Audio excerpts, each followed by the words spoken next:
Cuando hay alguien enfermo de gravedad, es común escuchar la siguiente frase: estamos en las manos de los médicos. O el paciente, la persona que está enferma, se habla de esa persona, no, él está en las manos de los médicos. Cuando hay problemas, por ejemplo, legales, se oye muchas veces decir, estamos en las manos de los abogados. Otros también dicen, estamos en las manos del juez. Ante el problema financiero, muchos dicen, estamos en las manos del banco, o sea, dependemos del banco para que nos haga ese préstamo. Y así sucesivamente. Pero qué maravilloso cuando nosotros estamos completamente seguros, porque sea cierto, que estamos en las manos de Dios. Cuando entendemos que estamos en las manos de Dios, por encima de cualquier circunstancia, nuestra vida va a dar un cambio y podemos sobrepasar situaciones difíciles. Nuestra fe estará firme. No va a decrecer, no se va a decaer nuestra fe. Hay unos versículos de la palabra de Dios, un pasaje bíblico, que la verdad a mí me gusta mucho ese pasaje. ¿Por qué? Porque ha sido de gran realidad, de gran verdad para mi vida y de muchísima bendición. Y es en San Juan capítulo 10, versículos del 27 al 29. Está hablando literalmente el Señor Jesucristo. Mis ovejas oyen mi voz y yo las conozco y me siguen. Y yo les doy vida eterna y no perecerán jamás, ni nadie las arrebatará de mi mano. Mi Padre que me las dio es mayor que todos, y nadie las puede arrebatar de las manos de mi Padre. Y es bien interesante ese pasaje. Ese pasaje es muy rico en enseñanza y en aplicaciones. Comienza diciendo el Señor Jesús que sus ovejas escuchan su voz. O sea, Jesús está hablando allí como pastor, pero no como pastor en el estilo de predicador. No, está hablando en la función de los pastores que cuidan oveja, al animalito llamado oveja, que lo guían, que lo ayudan, que lo curan, que hacen todas estas cosas. Y dice, mis ovejas.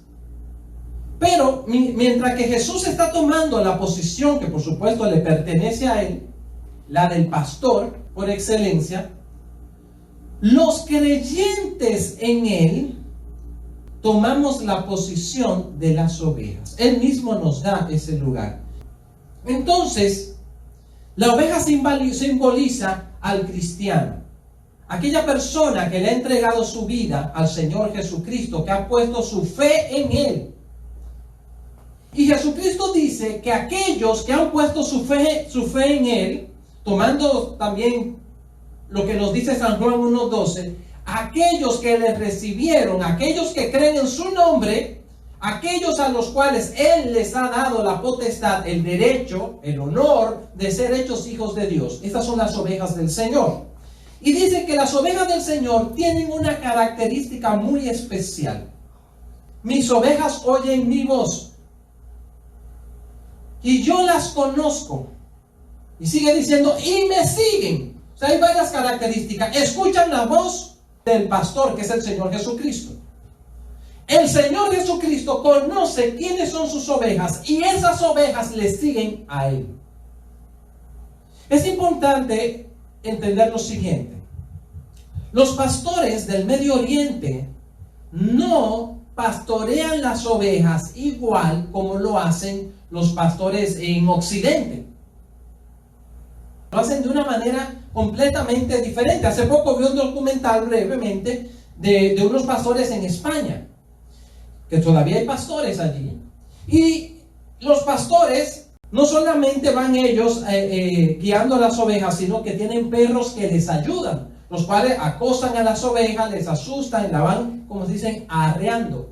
Por eso hay muchas razas de perro, como por ejemplo pastor alemán, pastor belga, pastor inglés, pastor danés, de muchísimos países hay pastor tal cosa, razas de perros. Porque esos perros eran usados, o posiblemente todavía son usados, para arrear las ovejas. En este caso, los pastores occidentales van detrás de las ovejas, empujándolas, guiándolas desde atrás, empujándolas. Pero no es así en el caso de los pastores del Medio Oriente, mucho menos los pastores en el tiempo del Señor Jesucristo. En el Medio Oriente van delante de las ovejas y las ovejas les siguen. ¿Por qué? Porque el pastor las cuida, las conoce desde pequeñas, les da cariño, les da amor, les da cuidado. Si usted va, por ejemplo, a Israel, usted va a descubrir que un muy alto porcentaje del territorio de Israel, recordando que estos versículos el Señor Jesucristo los declaró fue estando en Israel, es desierto.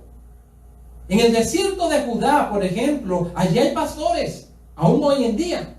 Pero ¿cómo se hacen las ovejas para comer, para tomar agua? Si es un lugar desierto, el pastor sabe dónde está. El pastor sabe dónde está la comida, dónde está el agua. Y aparte de ser cariñoso y tierno con las ovejas, que cuando están enfermas él las cura, cuando necesitan él les rescata, etc. Y por el cariño y el amor, las ovejas le siguen a él por ese cariño y amor, pero también porque él sabe dónde está el alimento, dónde está el agua que ellas necesitan.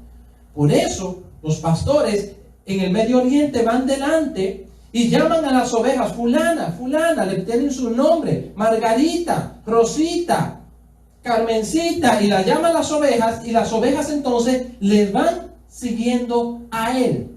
Por eso el Señor dice claramente, mis ovejas oyen mi voz. Él las conoce, él sabe cuáles son las suyas. Cuando se juntan varios pastores, por ejemplo, en algún abrevadero, en esos lugares donde ellos toman agua, dice, y yo las conozco, y me siguen.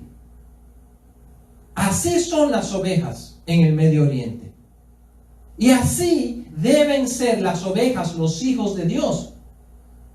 Escuchan la voz del Señor, Él las conoce y ellos le siguen. Y el Señor Jesús promete algo maravilloso también aquí en el versículo 28. A las ovejas de Él les dice, y yo les doy vida eterna. Y no perecerán jamás, ni nadie las arrebatará de mi mano.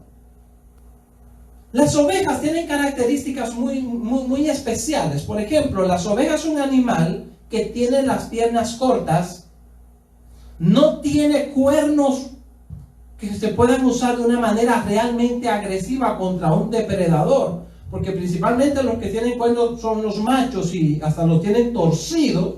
No tienen unos cuernos como un toro, por ejemplo, y no tienen esa fuerza. O sea que tienen problemas para defenderse. Si le crece mucho la lana y nunca se la cortan, pueden llegar a morir. Y si se le ocurre caer en el agua, en algún río, lago, algo así, las ovejas casi seguro que se ahogan, y más si tienen mucha lana, porque no pueden flotar y con las piernas cortas no pueden nadar. Son fácil presa de los depredadores. Pero Jesucristo dice que Él es el buen, que Él es el pastor, y que sus ovejas están en sus manos, lo que implica que están protegidas por Él.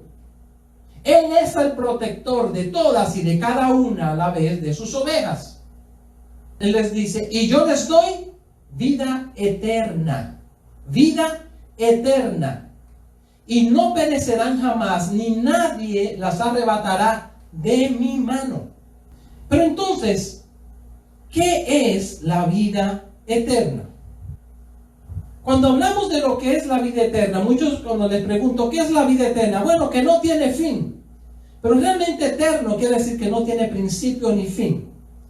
La vida eterna tiene que ver con esa vida por siempre, que recibe todo aquel que ha confesado de corazón sincero a Jesucristo como su Señor y Salvador, reconociendo sus propios pecados y la necesidad que tenemos del perdón.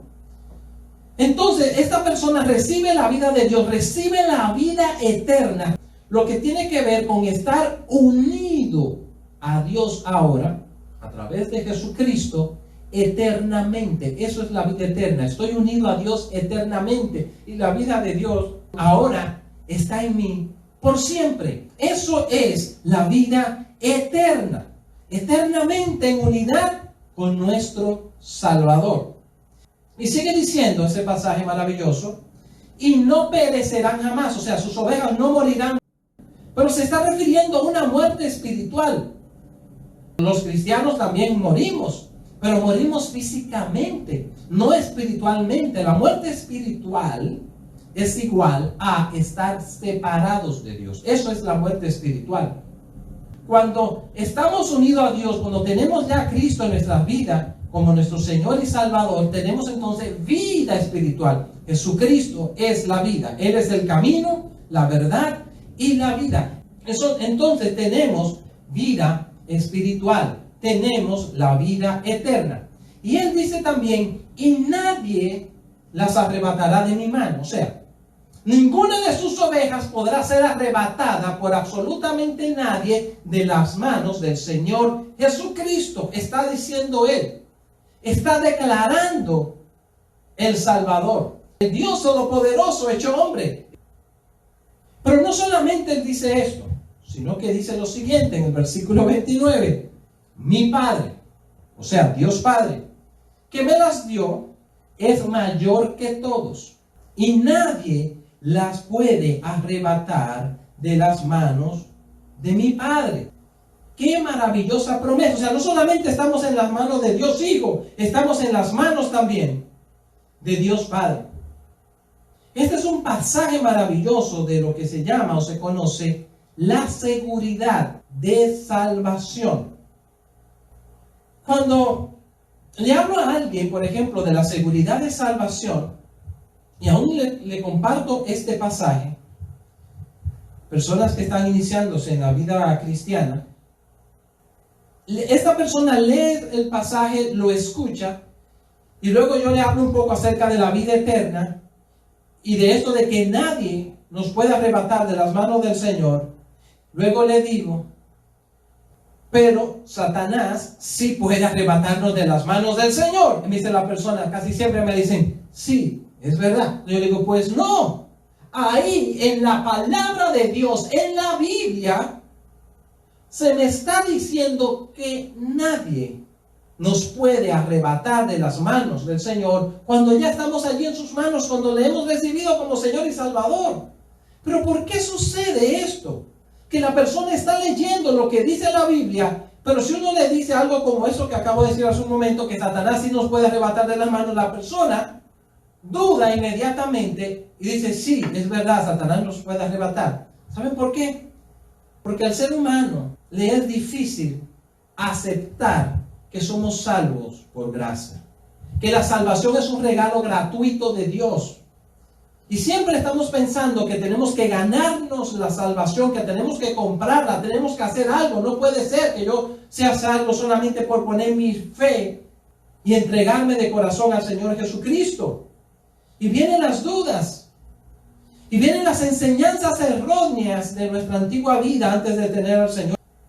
Y vienen esas ideas que las queremos hasta poner por encima de lo que dice la palabra de Dios, donde claramente está diciendo que nadie nos puede arrebatar de sus manos. Hay personas que piensan que si un cristiano peca, ya pierde la salvación. Pero la Biblia no dice eso. Claro, que pasajes como estos de seguridad y salvación no están diciendo que al cristiano se le permite pecar. La Biblia sí enseña que cuando el cristiano peca, aunque sea una persona, cuando hablo de cristiano estoy hablando de persona con Cristo en su corazón, con Cristo en su vida. Cuando el cristiano peca, hay algo que sucede, y es que pierde la comunión con Dios, no la salvación, la comunión con Dios, no la vida eterna. Pierde el compañerismo con Él, no la presencia de Dios.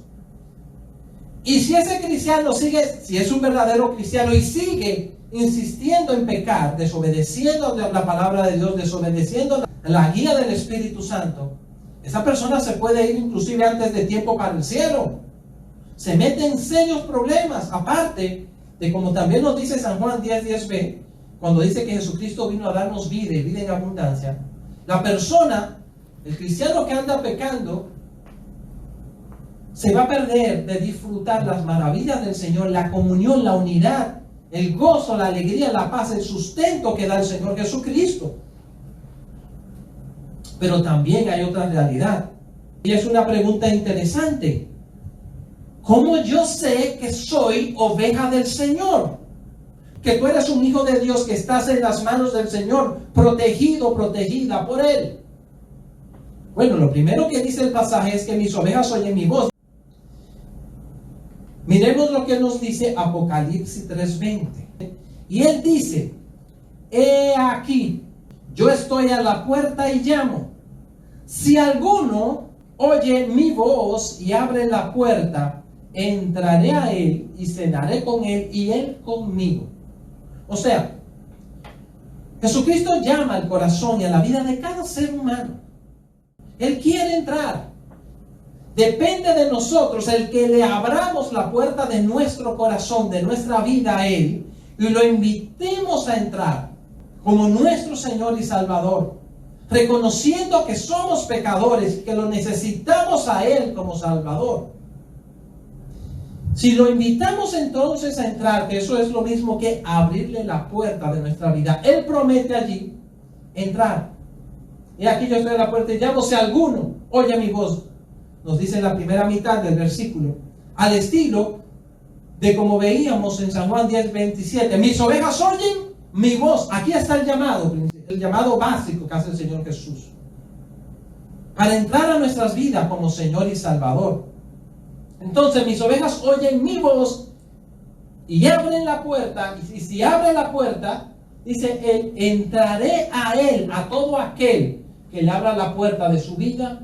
El Señor Jesús entonces va a entrar a esa persona y dice: y cenaré con Él y Él conmigo. Está hablando de una relación personal a partir de ese momento. Y por cierto, veo que también es una relación como de intercambio. Dice: cenaré con Él. O sea, yo voy a cenar con esa persona, pero Él conmigo. Tiene que ver con un intercambio. Hay que escuchar la voz del Señor y hacerle caso. Porque muchos dicen por ahí: no, yo toda mi vida he estado dispuesto para el Señor. Yo toda mi vida he creído en Dios. Pero eso no es así.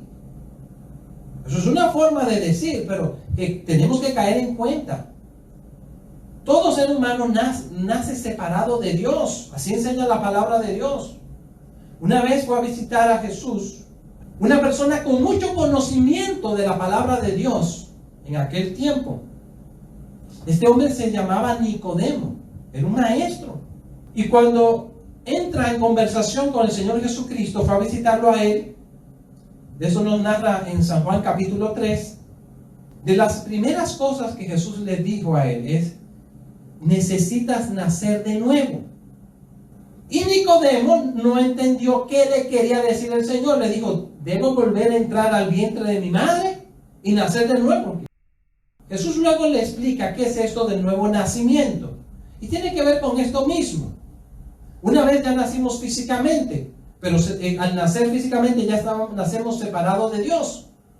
Pero cuando nosotros reconocemos nuestros pecados y que Jesucristo es nuestro Salvador, ahí se da el nuevo nacimiento. Que es lo mismo que vemos aquí en otras palabras. Ahí Jesucristo entra a nuestra vida. Ahí pasamos a ser ovejas del Señor. Son diferentes formas de llamarle al mismo hecho. ¿Cuándo comienza entonces la vida eterna? Esa vida que el Señor Jesucristo dice que les da a sus ovejas. Pues desde el momento exacto en que no solamente escuchamos su voz, sino que le hacemos caso, lo invitamos a entrar a nuestra vida, lo confesamos como nuestro Señor y nuestro Salvador, y reconocemos nuestra necesidad de ser perdonados. Entonces, ¿cómo yo me doy cuenta que soy oveja del Señor? Primeramente, ya lo he invitado a mi vida. Sé que lo he hecho. No es que me parece que, sino yo estoy seguro que lo hice. En segundo lugar, en mi vida se debe dar un cambio. Comienza a darse un cambio en mi vida porque ahora está el Señor en mí. Las ovejas comienzan a actuar como ovejas, no en el sentido de tontitos, sino ahora comenzamos a hacer cosas como hijos de Dios. No quiere decir que de un día para otro ya somos perfectos e igualitos al Señor Jesucristo. Él nos va llevando en un proceso, pero ese cambio se debe ir dando. Y de esa manera nos podemos dar cuenta si somos ovejas del Señor o no. Porque si no se están dando esos cambios, pues la verdad que yo no sabría decirle si usted es oveja del Señor o no. Mientras que cuando se van dando esos frutos, el Señor Jesucristo dijo, por sus frutos los conoceréis. Cuando yo estoy lleno del Señor Jesús, voy a comenzar a actuar como Él. Y no algo forzado, aún de manera natural. Se van a ir dando esos cambios de actitudes. Antes me era muy difícil perdonar, ahora ya hasta quiero perdonar. Comienzo a pedir perdón a Dios y a otras personas contra las cuales he fallado. Se va dando ese cambio. Me va doliendo en mi corazón cuando le fallo a Dios. No importa que nadie me esté viendo, yo sé que Dios me está viendo. Y yo quiero crecer en una comunión con Él. Ya no me agrada el estar alejándome de Dios, el fallarle a aquel que me ha amado tanto. Estos frutos van a irnos a nosotros enseñando que realmente le tenemos a Él. Pero quiero hacer un paréntesis también muy importante. Es que tampoco querramos vivir por emociones. Hay algunos es que, yo siento al Señor en mi vida, entonces soy hijo de Dios. Pero si más adelante no lo siente, ya está dudando de la salvación. No. La vida cristiana es una vida de fe en Dios y fe en su palabra, fe en sus promesas. Entonces yo no puedo vivir por las emociones, porque las emociones o los sentimientos cambian. Si ya yo sé que de verdad lo invité a mi vida como Señor y Salvador y reconocí mis pecados, yo sé que Él está en mi vida. No tengo que estar dudando. Más bien debo afincar mi fe en Dios y su palabra. En cualquier circunstancia, lo que necesitamos entonces es aprender a escuchar la voz de nuestro Dios, de nuestro pastor, dejarnos guiar por Él, y Él nos va a llevar a la salida. Él nos va a llevar como a las ovejas en el desierto, donde hay agua, donde nadie se imaginaba que había agua. El pastor sabe y lleva a las ovejas allí. Donde se pensaba que no había ningún pasto o hierbas para que las ovejas se alimenten, el pastor sabe. A la entrada de tal cueva, en este tiempo, allí hay humedad y hay hierba, hay pasto. En medio de las circunstancias difíciles, nuestro Dios, nuestro pastor por excelencia, Jesucristo, Él nos guiará. Vamos a ir avanzando un poco más. He hablado del Dios como el Dios Todopoderoso, pero ese Dios Todopoderoso también nos ama. Qué gran regalo, qué gran bendición. Dios siempre obra a tiempo. Él está en control de todas las cosas. A Él no se le escapa absolutamente nada. Una de las ocasiones en que Jesucristo, estando aquí en la tierra, andaba con sus discípulos en el mar de Galilea, estaba atravesando el mar de Galilea en una barca. El Señor Jesús se queda dormido en la popa, en la parte trasera del barco, y eso demuestra también que Él era hombre. Dios se hizo hombre, necesitaba dormir y durmió. Pero en Lucas 8, del 22 al 25, nos narra: aconteció un día que entró en una barca con sus discípulos y les dijo: pasemos al otro lado del lago. El mar de Galilea es un lago realmente. Y partieron. Pero mientras navegaban, Él se durmió y se desencadenó una tempestad de viento en el lago. Y se anegaban, o sea, se estaba hundiendo la barca, y peligraban. Vinieron a Él y le despertaron diciendo: Maestro, Maestro, que perecemos. Despertando Él, reprendió al viento y a las olas, y cesaron, y se hizo bonanza.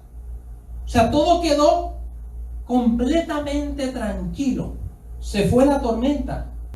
Y les dijo: ¿dónde está vuestra fe?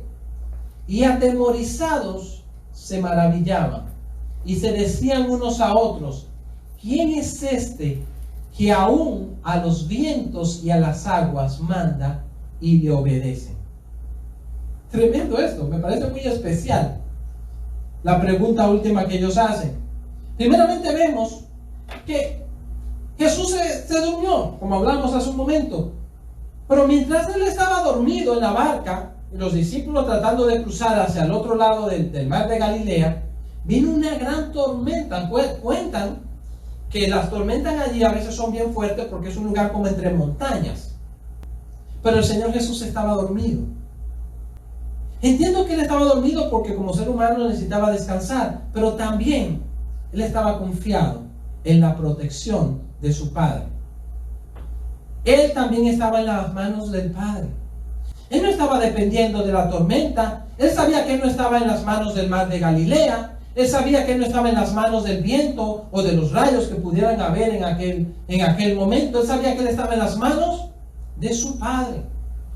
Y por eso él podía dormir plácidamente. Y en medio de eso entonces vino la gran tormenta. Y el barco casi que se hundía. Me imagino que se tendría que sacudir mucho. Y peligraban. Varios de los discípulos del Señor Jesús eran hasta pescadores, sabían nadar bien, pero la situación era muy difícil. Y vinieron a él y le despertaron. Maestro, maestro, que perecemos. No sé si hasta ellos mismos pensaban, Señor, hasta tú te vas a morir. Porque en medio de esa desesperación, estaban dudando de todo allí. Maestro, maestro, que perecemos. Despertando él, reprendió al viento y a las olas y cesaron. Y ahí se hizo esa gran bonanza. Y ahí les habla también a sus discípulos, ¿dónde está vuestra fe? O sea, si hay un momento donde hay que demostrar fe, es en medio de las tormentas. Es en medio de las situaciones difíciles. Y no solamente para demostrar la fe, sino para utilizar nuestra fe, para ser fortalecido por nuestra fe, pero también el usarla y declarar las cosas que vienen de Dios, lo que el Señor nos guía a hablar y a hacer, a actuar. Claro, si yo no estoy firme en la fe, cuando necesito de la fe, entonces no voy a tener esa base. Por eso debemos estar en esa comunión, unidad con el Señor todos los días. Leer su palabra, apropiarnos de sus promesas, porque la fe no es ningún salto al vacío. La fe es estar firme en Dios y su palabra y sus promesas. Por eso cuando los discípulos asustados le despertaron, Jesús actuó con fe. Y luego les llama la atención a ellos, ¿dónde está vuestra fe? Y atemorizados se maravillaban y se decían unos a otros, ¿quién es este que aún a los vientos y a las aguas manda y le obedecen? Y uno dice, ¿pero qué pasó ahí? Y no se supone que ellos habían entendido que Jesús era el Mesías. No se supone que ellos habían entendido que Jesús era el Salvador, que Jesús es Dios hecho hombre. ¿Por qué están dudando y sorprendidos por el milagro que él hizo? Ellos le habían visto a él hacer todas clases de milagros. Ahora vieron uno sobre la misma naturaleza. Qué tremendo que cuando la fe se debilita, uno puede olvidarse de muchas cosas que Dios ha hecho. De muchas cosas que Dios promete en su palabra. Porque Dios es el mismo, dice en la carta a los Hebreos. Él es el mismo ayer, hoy y por los siglos. Nuestro Señor Jesucristo no cambia, nuestro Dios no cambia. Él sigue siendo el mismo, el Todopoderoso. Sus promesas, dice su palabra, también son en Él sí y en Él amén. O sea, Dios lo que dice lo cumple. Lo que Él promete lo hace. Pero ¿cuándo va a actuar el Señor? En el momento adecuado. No en el momento adecuado según lo que yo crea. A eso me refiero. Sino en el momento adecuado según lo que Él sabe que es lo mejor. Pero también en ese pasaje bíblico hay una enseñanza muy maravillosa. Aun cuando nuestra fe esté débil, cuando nuestra fe esté disminuida, vayamos a aquel que sí nos sostiene, que es el Señor. Él no va a estar durmiendo. Pero accionemos y clamemos al Señor con fe, con entusiasmo. Este es un tiempo muy especial para buscar de Dios. En este tiempo podemos ver la gloria de Dios de muchas maneras. Y necesitamos buscar de Dios. Y además, les cuento algo. No solamente necesitamos nosotros buscar de Dios. Otras personas alrededor nuestro necesitan que nosotros busquemos de Dios, para que nosotros seamos luz y bendición para ellos, para que le podamos motivar a que se acerquen a Dios, a aquel que calma la tormenta, aquel que nos saca adelante, aquel buen pastor que nos puede llevar por el lugar correcto y guiarnos. Este es el tiempo para buscar de Dios. Este es el tiempo para rendir nuestras vidas a Él. Si tú no estás seguro o segura de haberle invitado a tu vida como Señor y Salvador, este es el tiempo de recibirle. Si tú estás pasando por situaciones difíciles, este es el tiempo de clamarle a Él, de venir a Él. Si tú estás en una buena situación, es el tiempo para darle gracias a Él y glorificarle. Pero qué maravilloso es alabar a Dios y glorificarle en medio de toda situación. Que nuestro gozo y nuestra alegría no dependa de las circunstancias, sino que nuestro gozo siempre dependa de nuestra relación con Él, con nuestro Salvador. Pongamos nuestro corazón en Él y en nuestra fe.